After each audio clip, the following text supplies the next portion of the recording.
English is funny because we don't really have just one single future tense like some other languages do. Instead, we have different ways to talk about the future depending on how we feel about it right now. The two big heavy hitters you need to know are will and be going to. And the difference usually comes down to exactly when you made the decision to do something. It is less about the action itself and more about the timeline in your head. Think of be going to as the structure for the planner in you. We use this when the plan already exists in your mind before you open your mouth to speak. Imagine you are holding a plane ticket in your hand or looking at a date circled on your calendar. If you tell me that you are going to visit Spain next month, it implies that you decided this yesterday or last week. It is a solid intention that you are carrying around with you.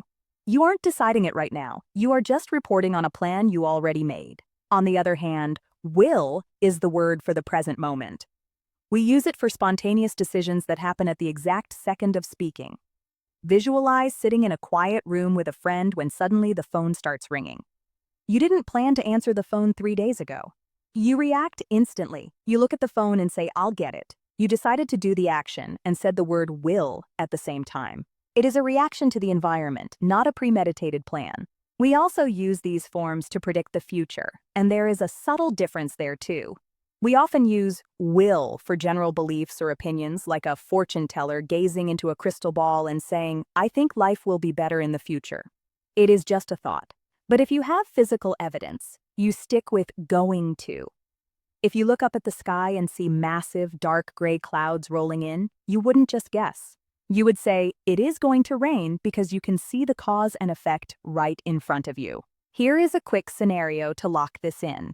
Imagine you are at a restaurant. If you have been looking at the online menu all day and you know exactly what you want before you walk in the door, you would tell your friend, "I am going to have the steak." That is a plan. But if you sit down, look at the menu for the first time, and the waiter suddenly asks you what you want, you make a snap decision. You close the menu and say, "Okay, I will have the soup." The difference is entirely about whether the idea existed in your head 5 minutes ago or if it was born just now.